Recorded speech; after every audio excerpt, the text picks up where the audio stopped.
글로벌 증시에 영향을 주는 여러 가지 이슈들 살펴보면서 특징주까지 확인해보는 시간입니다. 굿모닝 마켓 인사이트 로제타 투자자문 최진석 포트폴리오 팀장 함께하겠습니다. 어서 오세요. 안녕하십니까. 네, 안녕하세요.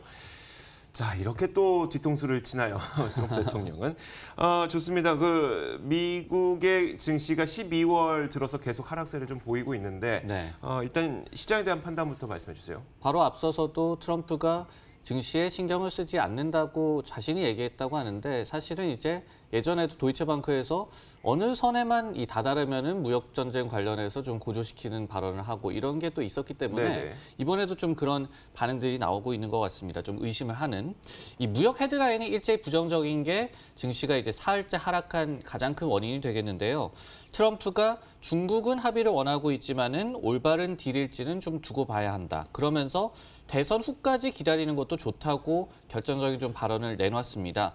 과거에도 근데 중국은 어떤 자신이 아니라 후임자와 좀 협상을 하기를 원하는 것 같다라는 좀 위협 섞인 그런 발언을 하기도 했지만은 합의 시점을 어떤 대선 후로 미뤄서 언급한 거는 어떻게 본다면 좀 처음이라고 볼 수가 있겠고 시장에 좀 반응을 일으킬 만한 그런 파장력 있는 그런 발언이었다고 보여집니다. 네. 이 밖에도 이제 폭스뉴스에서 12월 15일 관세가 예정대로 발효될 계획이다라고 보도를 내놨고요. 또 중국 관영 이 글로벌 타임즈에서도 최악의 시나리오도 오랫동안 준비해 왔다라고 맞서는 등 미중 양쪽에서 그러니까 좀 긴장감을 최고조로 좀 올리는 그런 발언들이 계속해서 나오고 있습니다. 알겠습니다. 뭐 얼마 전까지만 하더라도 이제 합의 전 막바지 단계다 뭐 이런 얘기도 나오다 보니까 네. 이번에 나온 그 트럼프 대통령의 11월 대선까지 밀릴 수도 있다는 발언이 좀 단순한 밀고 당기기 줄다리기라고 봐야 될까요? 아니면 진짜 좀 밀렸다고 봐야 될까요? 어떻게 본다면 시장에서는 딜이 금방 될 것이다라고 확신하지는 못하더라도 네. 최소한 12월 15일 관세는 유예될 것이다라는 이 분위기가 좀 점쳐졌었잖아요. 그러니까요. 그러다 보니까 말씀해 주셨듯이 이게 단순한 트럼프의 밀당이냐 아니면 실제로 좀 노딜 가능성을 저희가 염두를 해야 하느냐 이 부분에 대해서 전문가들의 의견도 좀 엇갈리고 있는데요. 투자정보지 밸런스에서는 노딜 시나리오를 좀 고려해야 한다라는 전문가들의 의견을 좀 정리하고 있었습니다. 좀 종합을 해보자면요. 첫 번째로 지금 양측이 한치도 양보를 하지 않고 있다는 점에 좀 주목을 해야겠죠. 특히 이제 미국 협상단이 최근에 중국이 베이징으로 이제 초대를 했는데 이마저도 좀 무산을 시켰죠. 좀 거절을 했죠. 이 부분에 좀 주목을 하고 있었고요. 두 번째로 중국은 최소한 무역 전쟁에서 지금 자신들이 지고 있다라고 생각하지 않는다라는 점이 중요해 보입니다. 경상수지 흑자가 이 미국이 중국에 대해서 관세를 부과한 이후에 오히려 늘었다고 하고요. 그러다 보니까 중국이 양보할 요인이 더욱더 줄어들고 있다고 전문가들이 지적하고 있다고 합니다. 그리고 세 번째로 이 무역 전쟁에 어떻게 본다면은 근본적인 원인이 중국이 이 기술 측면에서 상당히 많이 올라오고 있고 미국이 이를 견제하는 모양새인데 그렇다면은 무역 전쟁은 만성이 될 수밖에 없다. 금방 끝날 수 없다. 이런 이 의견들이 전문가들 사이에서 나오고 있다고 합니다. 자, 이러다 보니까 작년 12월 급락장을 떠올리시는 분들이 굉장히 많을 거예요. 작년 12월에 이제 크리스마스 직전에 뭐 블랙 크리스마스였었나요? 뭐 네, 단어까지도 크리스마스 이브 때 많이 네. 하락을 했었죠. 굉장히 큰 하락을 경험하다 보니까 그 시점을 떠올리시면서 왜냐하면 또 지금과 비슷한 이유로 12월 급락장이 나타났었기 때문에 이에 대한 우려가 나타나고 있는데 여기에 대해서는 어떻습니까? 지난해 12월을 한번 돌이켜보면은 그때 미국의 3대 지수가 최소한 8.7% 정도씩 하락을 했고요. 거의 한 10% 가깝게 하락을 했고 네. 그러면서 1931년 이후에 최악의 12월 성적을 기록을 했고 2009년 2월 이후에 최악의 월간 성적을 또 기록을 했었습니다. 그러다 보니까 그래프에서도 지금 나오듯이 가장 왼쪽에 18년도 말에 곤두박질 치는 그런 모습이 나왔죠. 지난해 한 해 농사도 좀 망치는 모양새가 됐고 그 후에 올해 이제 S&P 500 지수가 거의 한 25% 내외로 오르면서 순항을 하고 있는데 또 한 번 12월에 좀 이 한 해 농사를 망칠 만한 좀 제동이 걸릴 만한 그런 급락 장세가 나오지 않을까라는 우려가 나오고 있습니다. 당시에 한번 비교를 해보면요. 저성장에 따른 경기 침체 공포라든지 아니면은 무역 전쟁 지속. 물론 이제 지난해 12월 초에는 미중이 무역 전쟁 휴전을 선언하기는 했지만은 네. 그 이후에도 공포감은 계속해서 남아 있었죠. 이 두 가지 이슈는 좀 공통적이라고 볼 수가 있겠습니다. 하지만은 가장 큰 차이는 당시 연준이 추가 금리 인상이라는 포워드 가이던스를 유지하겠다라는 기조를 내놨거든요. 그러면서 12월 말에 급락장이 좀 연출된 그런 감이 있었는데 지금은 이 부분은 아니죠. 그리고 역사적으로 보더라도 1950년도 이후에 12월 증시가 2년 연속 하락을 한 게 단 4차례에 불과하다고 하거든요. 역시 이번에도 역사는 좀 우리 편이 될 것 같은데 가장 또 최근의 역사가 또 지난해였으니까 좀 네. 공포감이 있는 것 같고 최대 관건은 일단은 12월 15일에 그 전에 좀 어떻게 상황이 전개가 되는지가 될 것 같습니다. 알겠습니다. 사실 또 정확하게 떠올려 보자면 작년 12월 급락장은 사실 금리의 영향이 굉장히 컸었던 측면도 분명히 존재하죠. 그러다 보니까 1월 4일에 이제 그 파월 의장이 어떤 발언을 했을 때 갑자기 이제 급등세가 또 나타났던 경험도 맞습니다. 있습니다. 자, 오늘 어쨌든 무역에 대한 불확실성이 이 시장에 작용을 했습니다. 그러면 이제 주로 어떤 업종에 큰 영향을 미쳤을까요? 당연히 이제 이 여러 가지 중국에 많이 납품을 하는 그런 제품을 생산하는 기업들이 타격을 받았겠죠. 그 중에서도 섹터를 보자면은 반도체주가 직격탄을 또 한 번 맞았는데요. 네. 중국 매출 비중이 높기 때문이 되겠죠. 특히 이제 반도체라든지 반도체 장비 세부 업종이 그러면서 오늘 한 2% 내외로 급락 장세를 연출을 했습니다. 무역 긴장과 고조 외에 개별적인 악재도 있었는데요. 로이터 보도에 따르면은 미국 정부가 화웨이에 대한 미국 금융 시스템 이 접근을 좀 차단을 한다. 미국 금융 시스템에서 퇴출을 하는 것을 고려했었다고 합니다. 이런 네. 보도가 나오면서 이게 이제 특별 제재 대상이라고 하면서 SDN 리스트에 올린다는 얘기가 될 텐데 이렇게 된다면은 화웨이의 달러화를 통한 거래가 거의 원천 봉쇄되는 격이 되겠습니다. 여기에 이제 트럼프 역시도 화웨이의 안보 문제가 엄청나다라는 발언을 했고 화웨이 CEO는 또 연구센터를 미국에서 캐나다로 이전하겠다고 했고 무역 전쟁 관련된 이슈와 마찬가지로 화웨이 네. 관련해서도 미중 양국이 한 치 앞을 좀 양보를 좀 하지 않고 있습니다. 반도체주가 오늘 시장에서 부진한 모습을 나타내고 있지만 사실 그동안 굉장히 많이 올랐잖아요. 네. 그런 측면도 분명히 있겠네요. 사실은 그런 측면도 간과할 수는 없겠죠. 네. 약세장이 펼쳐지다 보면은 당연히 지금까지 많이 오른 종목들에 대해서 매도세가 집중되는 게 이 당연한 이치인데 네. 그러다 보니까 물론 이제 화해 이슈도 있고 여러 가지 좀 악재가 있기는 했지만 반도체주에 대한 판단은 아직까지는 좀 유보해야 되지 않나 이런 생각도 좀 듭니다. 최근에 이제 반도체주의 흐름을 한번 보시면요. 6개월간의 주가가 상당히 많이 올랐습니다. S&P 500 지수가 10% 오르는 동안 엔비디아가 44%나 올랐고요. 이 장비주 중에 대표적인 이 기업인 램리서치가 또 42%, 마이크론이 30%, 퀄컴 18%, 브로드컴도 거의 한 15% 정도 오르면서 이 정도로 이 반년 동안 좀 랠리 그리고 올해 전체 성적을 보더라도 반도체주가 상당히 좀 좋거든요. 그러다 보니까 약세장에서는 다른 이슈와 또 무관하게 그렇죠. 이렇게 가장 큰 피해를 받을 수밖에 없는 그런 이 상황이 됐습니다. 알겠습니다. 자, 그렇다면 이제 업황을 좀 면밀하게 살펴봐야 될 것 같아요. 화웨이 이슈 때문에 하락한 측면도 분명 존재하겠지만 지금 업황 자체가 괜찮다면 이게 오히려 또 기회가 될 수도 있으니까요. 반도체 업황은 지금 어떤 상태입니까? 업황과 관련해서 좀 이 간밤에 이 또 분석이 나왔는데요. 네. 노무라 측에서 10월 글로벌 반도체 출하 데이터를 이 관련해서 좀 분석을 내놨습니다. 네네. 근데 이제 결론은요. 여전히 좀 선별적인 접근을 이 계속해서 이어가야 할 것이다. 결국은 상황이 조금씩 나아지고는 있지만은 세부 섹터별 그리고 분야별로 아직까지는 차이점이 있다라는 게 결론이었는데요. 전년 대비해서 출하량 이 데이터가 개선된 거는 당연한 그런 수치로 나왔고 그리고 이제 계절적인 요인을 또 반영을 해서 칩 출하량이 끌어올려진 그런 영향도 있었다고 합니다. 하지만은 여전히 많은 반도체 엔드마켓, 즉 최종 시장의 지금 상황이 좀 부정적이다라고 노무라 측에서는 분석을 하고 있었고요.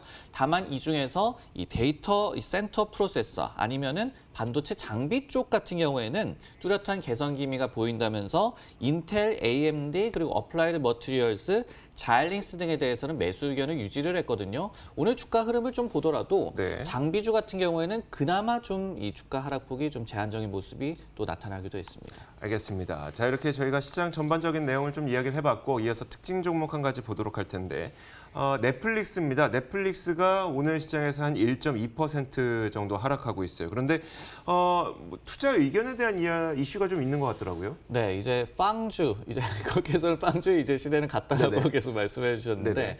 시티그룹에서 이제 빵주, 페이스북, 아마존 그리고 넷플릭스, 구글에 대한 커버리지를 한 애널리스트가 다 이관해 받았거든요. 근데 이제 다른 기업들에 대해서는 매수 의견을 그대로 유지를 했습니다. 근데 넷플릭스만 네. 중립으로 투자 의견을 내리면서 이 목표 주가 같은 경우에도 410달러에서 325달러로 하향 조정을 했고 그러면서 약세장 쪽에서 오늘 보면은 알파벳 정도만이 이제 상승을 하고 다 하락하기는 했지만은 넷플릭스의 낙폭이 좀 이 과대해지는 모습 그런 모습이 나타났습니다.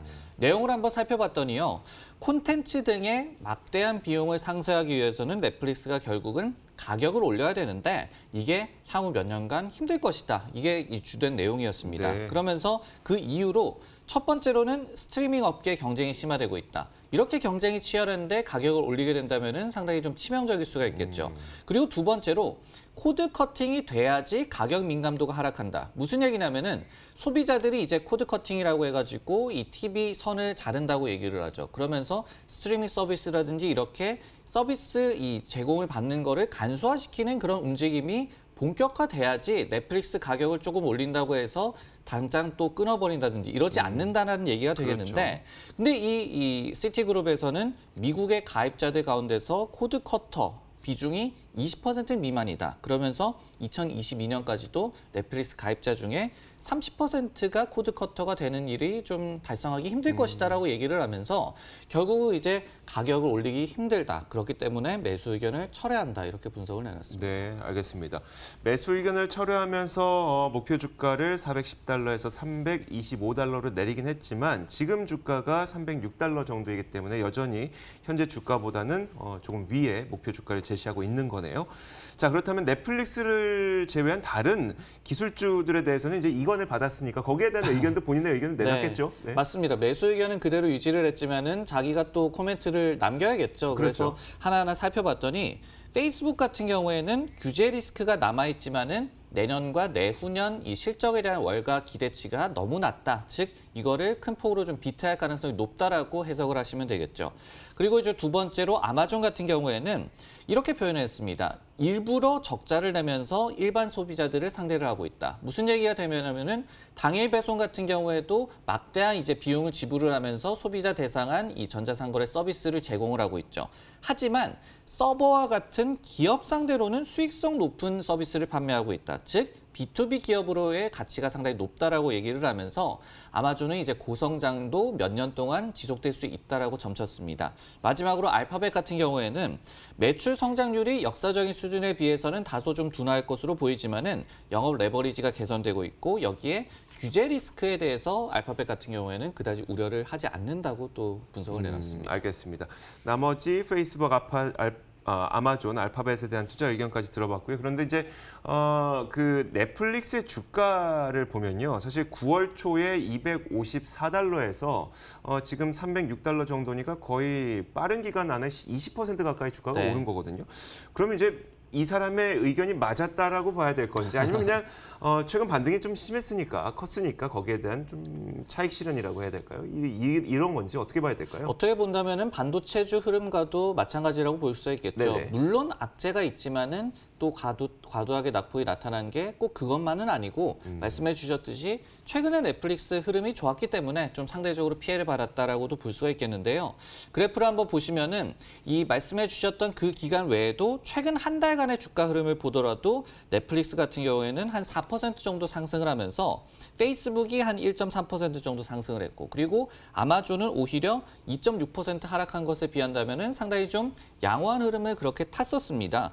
그리고 어제만 하더라도 한 리서치 기관에서 전 세계적으로 이제 유료 TV 가입자들이 상당히 많은데 이 중에 3억 명 정도는 이제 넷플릭스도 서비스를 연계를 하면서 가입자 수를 증대시킬 만한 좀 잠재적인 기반을 마련할 수 있다라면서 긍정적인 의견을 내놨거든요. 결국은 이제 전체적인 약세장 속에서 많이 오른 주식이 먼저 떨어진 것은 아닌가라는 생각을 해보실 필요가 있을 것 같고 정확한 판단은 역시 좀 많은 좀 투자 의견들이 모였을 때 아니면 데이터가 모였을 때 해봐도 뭐 늦지는 않을 것 같습니다. 네, 알겠습니다. 자, 이렇게 특징주로 넷플릭스를 확인해 봤습니다. 잠시 후에 이제 12월 3일 미국 시장이 마감되게 됩니다. 현재 미국 시장은요. 낙폭을 좀 막판으로 가면 갈수록 좀 줄이고 있는 모습이긴 합니다. 다우가 0.9% 하락, S&P가 0.6, 그리고 나스닥이 0.5% 하락으로 현재 진행이 되고 있습니다. 자, 잠시 후에 미국 시장이 마감됩니다. 마감 종가 확인하고 돌아오도록 하겠습니다.